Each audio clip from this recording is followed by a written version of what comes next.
बेनकाब हुई कंगाल पाकिस्तान की कुटिल चाल। मदद तो था बहाना, भीख का हाथ था फैलाना। ईरान अमेरिका डील में मकसद था दलाली खाना। सुलह की आड़ में पाकिस्तान का कमीशन क्राइम। ये तस्वीरें बताती है कि जो दिखता है वो सच नहीं होता, जो नजर आता है वो धोखा भी हो सकता है। लेकिन अगर बात पाकिस्तान की हो तो जो दिखे उसे धोखा ही मानिए। एक बार फिर पाकिस्तान ने कुछ ऐसा कर दिया है जिससे यह साफ हो गया है कि पाकिस्तान कुछ भी कर सकता है लेकिन सुधर नहीं सकता। पाकिस्तान कुछ भी कर सकता है लेकिन अपने नापाक इरादों और चालबाजियों से बाज नहीं आ सकता। इन तस्वीरों को फिर से देखिए, क्या दिखता है? दुनिया को ऐसा लगा कि पाकिस्तान ईरान और अमेरिका के बीच संधि चाहता है। पाकिस्तान ईरान और अमेरिका युद्ध में मारे जा रहे लोगों के लिए एक पाक कदम उठा रहा है। हैरान करने वाली बात थी कि आतंकवाद और नफरत पर जीने वाला पाकिस्तान का दिल साफ कैसे हो गया। लेकिन अब पाकिस्तान ने कुछ ऐसा कर दिया है जिसने इस तस्वीर की असली तासीर सामने ला दी है। कैसे, वो बताते हैं। दरअसल पाकिस्तान ने अमेरिका के सामने फिर से हाथ फैलाए हैं।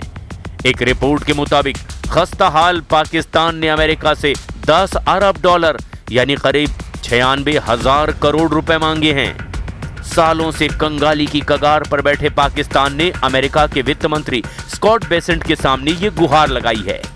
पाकिस्तान ने अमेरिका के साथ 10 अरब डॉलर की द्विपक्षीय विनिमय स्थिरीकरण सहायता सुविधा की मांग की है, जिसकी समय सीमा 5 साल होगी। हालांकि IMF यानी अंतर्राष्ट्रीय मुद्रा कोष ने पाकिस्तान को राहत का पैकेज दिया है, लेकिन इतनी कठोर शर्तें लगाई है जिससे रकम उसके पास तो आई, लेकिन उसके असल मकसद यानी दहशत को पालने पोसने के उसके प्लान में राहत नहीं मिली है। इसीलिए पाकिस्तान ने अमेरिका के सामने अब यह गुहार लगाई है, और वो भी ठीक तब जब उसने अमेरिका ईरान समझौते की स्वयं घोषित पगड़ी पहनी थी। उसके ठीक बाद उसने अमेरिका के सामने हाथ फैला दिए। खास बात यह है कि ये कोई सीधा कर्ज नहीं है। इसे ऐसे समझिए कि अमेरिका के मंजूरी देने पर पाकिस्तान के मुद्रा भंडार में वृद्धि होगी, जिससे उसे नकदी संकट से उबरने में मदद मिलेगी। पाकिस्तानी रुपए पर दबाव कम होगा, द्विपक्षीय वित्त पोषण पर उसकी निर्भरता घटेगी। अमेरिका पाकिस्तानी मुद्रा को स्थिर करने के लिए डॉलर स्वैप या गारंटी प्रदान कर सकता है। फिलहाल दोनों देशों ने इस पर कोई बयान जारी नहीं किया है, लेकिन रिपोर्ट्स की माने तो पाकिस्तान अमेरिका से मदद के बदले मदद मांग रहा है, यानी मानवीय मदद के बदले की कीमत, जिसे साफ शब्दों में कहें तो दलाली। पाकिस्तानी वित्त मंत्री मोहम्मद औरंगजेब और स्कॉट बेसेंट के बीच में बैठक हुई थी, जिसमें औरंगजेब ने क्षेत्रीय राजनीतिक दबावों के साथ साथ पाकिस्तान की बिगड़ती माली हालत का भी मुद्दा उठाया था, या यूं कहें कि इशारों में वहीं झोली फैला दी थी। पाकिस्तान के विदेश मंत्रालय ने एक बयान में कहा कि सेनेटर औरंगजेब ने अंतर्राष्ट्रीय पूंजी बाजारों पर बेहतर पहुंच, उच्च विदेशी मुद्रा भंडार और बेहतर संप्रभु साख रेटिंग के माध्यम से पाकिस्तान के बाजार विकास के लिए अमेरिका से अधिक समर्थन मांगा, और दोनों पक्षों ने द्विपक्षीय आर्थिक सहयोग को गहरा करने, अमेरिका से अधिक निवेश को बढ़ावा देने और रणनीतिक परियोजनाओं को आगे बढ़ाने की अपनी प्रतिबद्धता की बात कही है। कहीं खाने के लाले, राशन के लिए लंबी लाइन, पेट्रोल की बढ़ती कीमत, उस पर बिजली की कीमतों का आसमान छूना, पाकिस्तान की हर तस्वीर उसकी हालत बयां कर रही है। पाकिस्तान में पेट्रोल की कीमत 327 रुपए प्रति लीटर है और हाई स्पीड डीजल की कीमत 375 रुपए प्रति लीटर के पार पहुंच चुकी है। आटा, चीनी, खाना पकाने का तेल, चावल और दाल जैसी जरूरी सामान आम आदमी की पहुंच से बाहर हो चुके हैं। निजी स्वास्थ्य सेवाएं, दवाइयां और प्राइवेट स्कूलों की फीस आसमान छू रही हैं।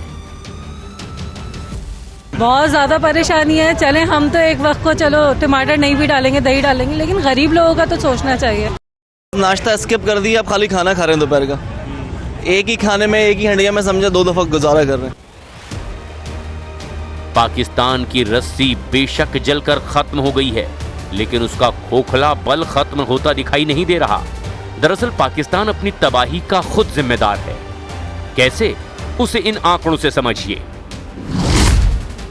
पाकिस्तान ने वित्त वर्ष 2026-27 के लिए अपने रक्षा बजट में लगभग 18% की बढ़ोतरी करके इसे बढ़ाकर 3 लाख करोड़ पाकिस्तानी रुपए यानी 3 ट्रिलियन रुपए कर दिया है, जो कि उसके कुल बजट का लगभग 15% है।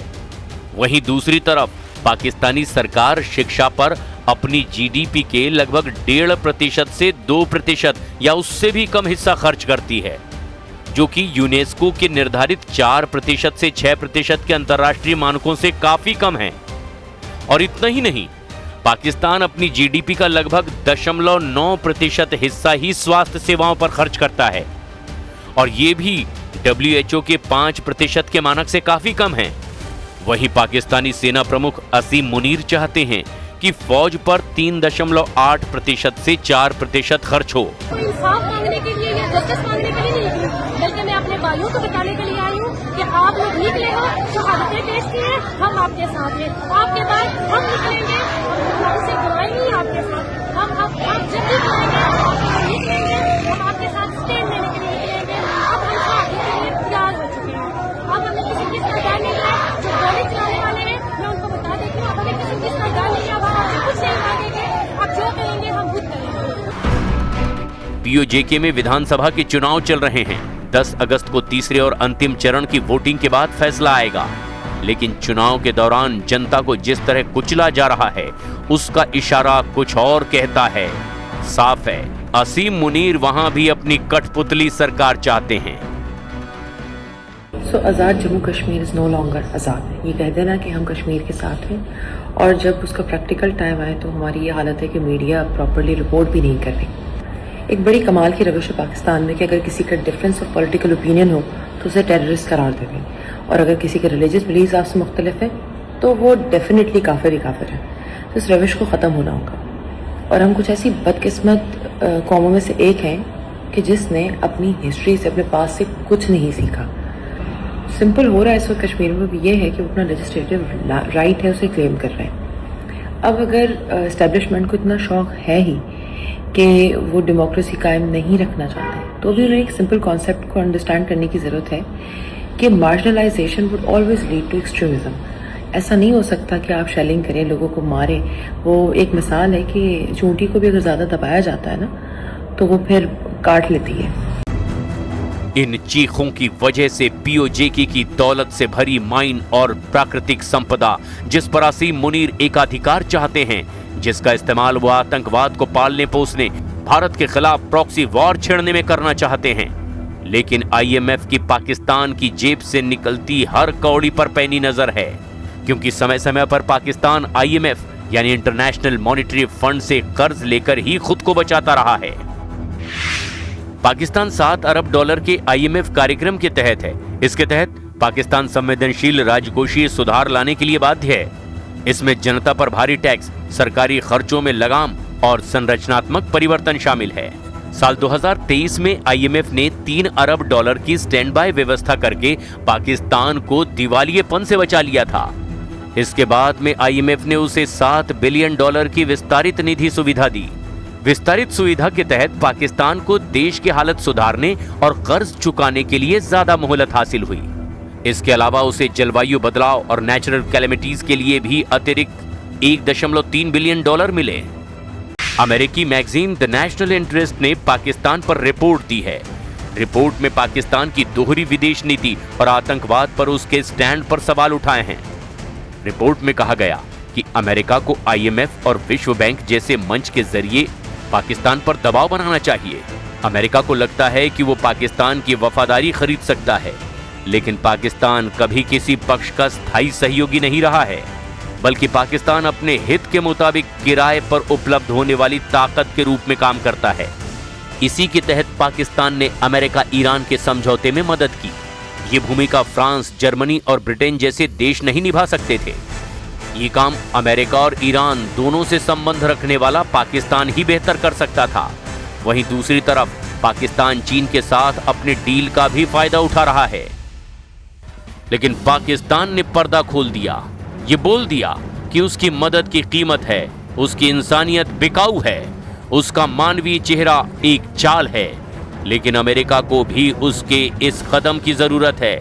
अभी भी ईरान और अमेरिका की युद्ध में आग के शोले दहक रहे हैं। अभी भी दुनिया आर्थिक संकट से उबर नहीं पाई है। अमेरिका ईरान को न्यूक्लियर पावर तो बनने नहीं देना चाहता, लेकिन इस युद्ध में अब तक उसका 37.5 अरब डॉलर खर्च हो चुका है। हालात ईरान के भी बेहतर नहीं हैं और झुकना कोई नहीं चाहता। इसलिए समझौते वाली डील में पाकिस्तान बहाना बन गया है। मुमकिन है कि अमेरिका फिर से पाकिस्तान को आगे करके बातचीत में वजन पैदा करे। इसी बात की फीस पाकिस्तान मांग रहा है, यानी डील की दलाली। अब देखना यह है कि अमेरिका पाकिस्तान की मदद की बोली लगाता है या फिर कोई और रास्ता अपनाता है।